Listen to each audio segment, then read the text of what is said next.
Hi everyone, welcome hour another blog. তো তোমরা সবাই কেমন আছো? আশা করি তোমরা সবাই খুবই ভালো আছো। আমিও মোটামুটি আছি। তো দেখো, আমি আজকে বেরিয়ে পড়েছি। তো দেখতেই পাচ্ছ রাস্তা দিয়ে যাচ্ছি। এই যে হলো আমাদের নার্সারি, এটা হলো পুষ্পায়ন নার্সারি। এখানে প্রচুর রকম গাছ পাওয়া যায়, ফল গাছ, ফুল গাছ, আরও অন্যান্য গাছ। তো দেখো আজকে আকাশের পরিবেশটা মোটামুটি ভালোই ছিল। আজকে বৃষ্টি আর নামেনি। আগে সোজা রথের দিন বৃষ্টি পড়েছিল, আর উল্টো রথ ছিল, বৃষ্টি হয়নি। তো দেখো রাস্তায় রোদ টাইপেরও ছিল, আর বৃষ্টি তো বললামই হয়নি। তাই জন্য বেরিয়ে পড়েছিলাম একটু রথ যাবো বলে। তো দেখো যে রাস্তা দিয়ে যাচ্ছি, এই রাস্তায় রয়েছে একটা দোকান। আর রাস্তা তো দেখতেই পাচ্ছ, ঢালাই রাস্তা। এই গ্রামের রাস্তা তো আর শহরের রাস্তার মতো হবে না। তো গ্রামের রাস্তা এরকমই হবে, তাও তো ঢালাই করা। অনেক রাস্তা আছে ভাঙা টাইপের থাকে, আর অনেক রাস্তা আছে মাটির হয়। তো যাই হোক, এই রাস্তা দিয়ে চলে যাচ্ছি। দেখতে পাচ্ছ এখানে রয়েছে অনেক বাড়িঘর। তো বিকেল বিকেল ভাবলাম যাই, তাই বিকেল বিকেলই বেরিয়ে পড়েছি। সন্ধে হয়ে গেলে তো আর হয় না, আর যেহেতু আমি রথ টান দেখবো তাই জন্য একটু আগে আগেই বেরিয়েছি।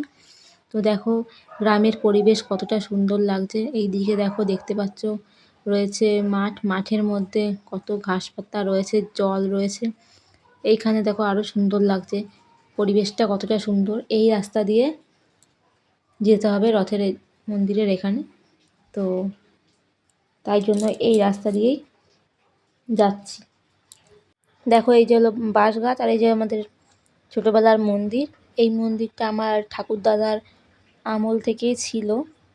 এই মন্দিরে ছোটোবেলা থেকেই আমি আসি, আর আমার বাবা কাকা সবাই আসতো, জেঠু, তাই আমরাও এই মন্দিরে আসি।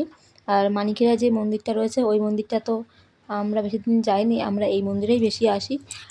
তো দেখো এখানে ঠাকুরের কীর্তন হচ্ছিলো। তো রাস্তায় দেখো কত লোক, মেলা বসেছে তার জন্য প্রচুর লোকের আনাগোনা দেখা যাচ্ছে। রয়েছে খাবারের দোকান, দেখতে পাচ্ছ। দেখতে পাবে একটু পরে ঠাকুরকে নিয়ে আসা হবে। তো তোমাদের তার আগে ভিউটা দেখাচ্ছি মেলার। দেখো কত সুন্দর দোকানপাট দিয়েছে। যেহেতু মাঠের মধ্যে কাদা হয়ে যায়, তাই জন্য রাস্তার দিকে দোকানগুলো দেওয়া হয়েছে। তো এই যে ঠাকুরদেরকে মাসির বাড়ি থেকে রথে তোলা হচ্ছে। যেহেতু উল্টো রথ, তাই ঠাকুরকে উল্টো দিক করে নিয়ে আসা হচ্ছে, রাস্তা ঝাড় দিয়ে নেওয়া হচ্ছে, দেখতে পাচ্ছ। তো এখানে দেখতে পাবে জগন্নাথ, বলরাম, সুভদ্রা তিনজনই রয়েছে। তো এই দেখো রয়েছে ঠাকুর, এই যে দেখা যাচ্ছে আরও সবাই ঠাকুর নিয়ে যাচ্ছে। এখানে আমার জেঠুও রয়েছে, জেঠুও ঠাকুর নিয়ে যাচ্ছে। তো এখন ঠাকুরকে রথে তোলা হবে। দেখো পিছনে কত লোকের ভিড়, প্রচুর লোক রয়েছে। এই রথটা অনেক পুরনো, আর এখানে সবাই আসে। আর মানখিরায় যে রথ রয়েছে, ওই রথেও সবাই যায়। তো যাই হোক, ভিডিওটা তোমরা দেখতে থাকো। ওই যে সামনে রয়েছে রথ, রথে তোলা হবে। তো প্রচুর ভিড় হয়েছিল, পা রাখার জায়গা নেই। তো আস্তে আস্তে ঠাকুরকে রথে তোলা হচ্ছে। এই পাশে দেখো মাঠের ভিউটা তোমাদের দেখিয়ে দিচ্ছি। এই যে হলো রথ, আস্তে আস্তে করে ঠাকুরকে তুলছে বললাম। আর এখানে দেখো মানুষের কত ভিড়। ঠাকুরকে এবার কীর্তনের মাধ্যমে রথে তোলা হচ্ছে জগন্নাথ ঠাকুরকে রথে। এই পাশে দেখো ভিউটা কতটা সুন্দর। যেহেতু বৃষ্টি হয়নি, সবাই এসেছে, কিন্তু মাঠের মধ্যে কাদা ছিল। যেহেতু আগের দিন দেখো তোমরা রথ ছেড়ে দিয়েছে, তো এখানে ঠাকুরের প্রসাদ সব ছুঁড়ে দেওয়া হচ্ছে। আর দেখো এখানটায় কাদায় কী অবস্থা। তো বৃষ্টিটা নামেনি বলে বাঁচা। যাই হোক, তোমাদের আমি দেখাচ্ছি, তোমাদের কেমন লাগছে অবশ্যই কিন্তু জানিও। যদি ভালো লাগে আমাদের চ্যানেলের পাশে দেখো, লাইক, কমেন্ট আর একটা সাবস্ক্রাইব করে দিও বন্ধুরা। এই রথটা তোমাদের কেমন লাগছে সেটাও জানিও। আর তোমাদের ওখানে কোথায় কোথায় রথ হচ্ছে অবশ্যই জানাবে। তো দেখো এই যে রয়েছে আরও দোকানপাট, জিলিপি রয়েছে, আরও অন্যান্য দোকান। আর ওখান থেকে দেখো রথ টানা হচ্ছে, দেখাচ্ছিলাম। কাদার জন্য যাওয়া খুবই মুশকিল, তাও আমি যতটা পারছি ভিডিও করার চেষ্টা করছি। খুবই কাদা, প্রতিবার তো আরও কাদা হয়, এবার তাও অনেকটাই কম হয়েছিল। এখানে দেখো কত রকম দোকান দিয়েছে। দেখো রথ টানা হয়ে গেছে, এবার এখানে আর যে প্রসাদগুলো রয়েছে সেই প্রসাদগুলোকে দিয়ে নেওয়া হচ্ছে। তো সবাই দেখো প্রসাদ নেওয়ার জন্য দাঁড়িয়ে রয়েছে। এখানে কাঁঠাল আরও অনেক রকম প্রসাদ দিচ্ছে ছুঁড়ে ছুঁড়ে। তো সবাই দাঁড়িয়ে রয়েছে, আর যেহেতু বৃষ্টি হয়নি তাই জন্যই সবাই দাঁড়িয়ে আছে, বৃষ্টি হলে সবাই দাঁড়াতো না। আর আমি একটু মেলায় গেলাম, ঘোরাও হলো আর ঠাকুরের ভিডিও করা হলো। তো দেখো আমি তোমাদের ভালো করে দেখিয়ে দিলাম। দেখো রথটাকে কত সুন্দর করে সাজিয়ে নিয়েছে সবাই দাঁড়িয়ে, আমিও পিছন দিকে দাঁড়িয়ে ভিডিও করছিলাম।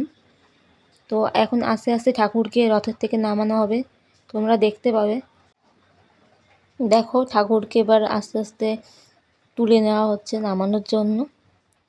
তোমরা দেখতে পাচ্ছ এই যে রথ, এবার দেখতে পাবে আস্তে আস্তে ঠাকুরের মইতে করে ঠাকুরকে আস্তে আস্তে নামানো হবে। খুলে রেখেছে ছাতা, কারণ ঠাকুরকে খালি আকাশের তলায় নিতে নেই, তাই ছাতাতে করে নিয়ে যাবে, মানে ছাতা মাথায় দিয়ে ঠাকুরের নিয়ে যাবে। তো আস্তে আস্তে ঠাকুরকে দিচ্ছে, ঠাকুরকে আস্তে আস্তে নিচ্ছে সবাই, নিয়ে এবার আস্তে আস্তে যাবে। দেখো এরপরে আরও ঠাকুর নামানো হচ্ছে, এবার প্রভু জগন্নাথকে নামানো হচ্ছে। প্রভু জগন্নাথকে নামিয়ে তারপরে বলদেবকে নামানো হবে। এইটা হলো আমাদের পুরনো রথ, চারতলা রথ দেখতে পেলে। তো প্রভু জগন্নাথকেও নামিয়ে নিয়েছে, এবার ছাতায় করে ডেকে ঠাকুরকে নিয়ে যাওয়া হচ্ছে। এখন হবে ঠাকুরের নাম কীর্তন, তো তার মাধ্যমে ঠাকুরকে নিয়ে যাওয়া হচ্ছে তার নিজের বাড়িতে। তো আমি তোমাদেরকে দেখো পুরো মাঠটা দেখিয়ে দিলাম। এটা হলো আমাদের হুদা স্কুল, মানে হুদা স্কুলের মাঠ অনেক বড়। এবার এই মাঠেই রথ টানা হয় প্রতি বছর। তো এই রথে এখানেই রথ টানে। তো আস্তে আস্তে ঠাকুরকে নিয়ে যাচ্ছে, আর আমিও আস্তে আস্তে চলে আসলাম মেলায়। তো এখানে দেখো রয়েছে দোকানপাট, আর এই যে দোকানগুলোতে জিনিসপত্র ছিল মোটামুটি। এত দাম, তাই জিনিসপত্র কেনা খুবই সমস্যা। তো তাও আমরা এখান থেকে কিছু জিনিস কিনে নিলাম। আর আমাদের বাড়ির একটা ছোটো ভাইপো আছে, ভাইপোর জন্য একটা খেলনা নিয়ে নিলাম। তো নিয়ে আস্তে আস্তে চলে আসলাম আমাদের পুরনো মন্দিরে। এই মন্দিরটায় ঠাকুর দেখো রয়েছে। তো তারপরে বেরিয়ে পড়লাম। আকাশটা দেখো কালো করে এসছে, বৃষ্টিও গুড়ি গুড়ি পড়ছিল। আমরা তাই জন্য তাড়াতাড়ি করে হেঁটে বাড়ির দিকে রওনা হলাম। ভিডিওটা যদি ভালো লাগে অবশ্যই পাশে থেকো বন্ধুরা, টাটা।